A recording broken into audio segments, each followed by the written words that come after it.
Hello दोस्तों, आज की खबर है नज़र रखो वीडियो में आपका स्वागत है। चलिए हमेशा की तरह सबसे पहले मार्केट से शुरुआत करते हैं। तो दोस्तों, कल के लिए आपको मार्केट में थोड़ा संभल कर रहना चाहिए।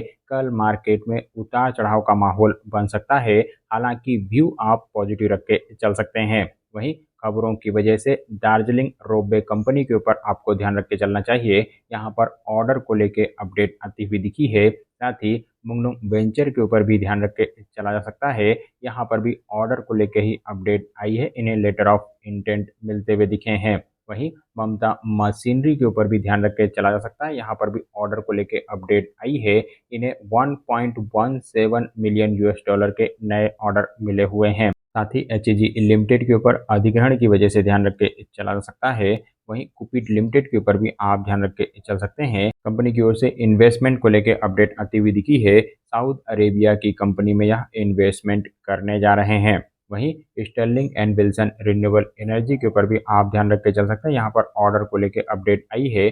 415 करोड़ रुपए के नए ऑर्डर इन्हें मिलते हुए दिखे हैं। साथ ही नीला इंफ्रा के ऊपर भी आप चाहें तो ध्यान रख के चल सकते हैं। यहाँ पर भी 13 करोड़ रुपए के आसपास के नए ऑर्डर को लेकर अपडेट आती हुई दिखी है। वहीं एक छोटी कंपनी स्प्राइट एग्रो के ऊपर आप बोनस और नए इन्वेस्टमेंट की वजह से ध्यान रख के चल सकते हैं। यहाँ पर बोर्ड ऑफ डायरेक्टर्स की ओर से 10:1 के रेशो के बोनस के मैटर पे डिस्कस करने के लिए मीटिंग की खबर आती हुई दिखी है। साथ ही कंपनी 100% का डिविडेंड बांटती हुई दिखेगी। इसके अलावा कंपनी अब एग्रीटेक के बिजनेस में भी उतरने जा रही है। तो तीनों ही खबर कंपनी के लिए बढ़िया मानी जाएगी और इस खबर की वजह से आप चाहें तो यहाँ पर ध्यान रख के चल सकते हैं। हालांकि कंपनी काफ़ी छोटी है। वहीं टाइम टेक्नोप्लास्ट के ऊपर बोनस की वजह से ध्यान रख के चला जा सकता है। कंपनी की ओर से 1:1 के रेशो के बोनस का अनाउंसमेंट किया गया था। यानी यदि आपके पास कंपनी के एक शेयर है तब कंपनी आपको एक बोनस शेयर देगी। और अब इस बोनस रेशो के लिए एक्स डेट और रिकॉर्ड डेट आती हुई दिख रही है। और रिकॉर्ड डेट कंपनी ने 15 सितंबर की शेड्यूल की हुई है। तो एक्स डेट और रिकॉर्ड डेट की खबर की वजह से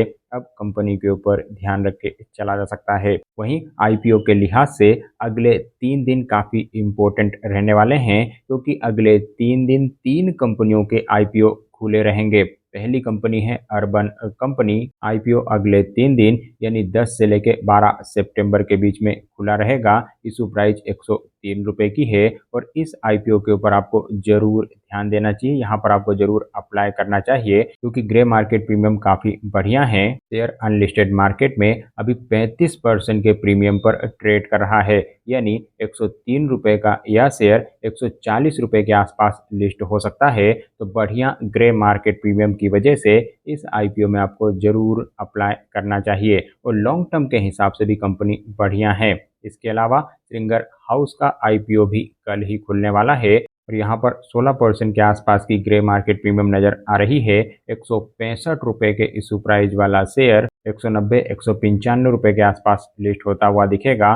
तो ग्रे मार्केट प्रीमियम के हिसाब से, लिस्टिंग गेन के हिसाब से इस आईपीओ के ऊपर भी दांव लगाया जा सकता है। साथ ही देव एक्सीलरेटर का आईपीओ भी कल ही खुलता हुआ दिखेगा और यहाँ पर 18% की प्रीमियम है। साथ ही इशू प्राइस भी 100 रुपये से कम का है। तो लिस्टिंग गेन के हिसाब से इस आईपीओ के ऊपर भी ध्यान दिया जा सकता है। इस आईपीओ में भी अप्लाई किया जा सकता है। तो मेरे हिसाब से लिस्टिंग गेन के हिसाब से इन तीनों आईपीओ में आप दांव लगा सकते हैं।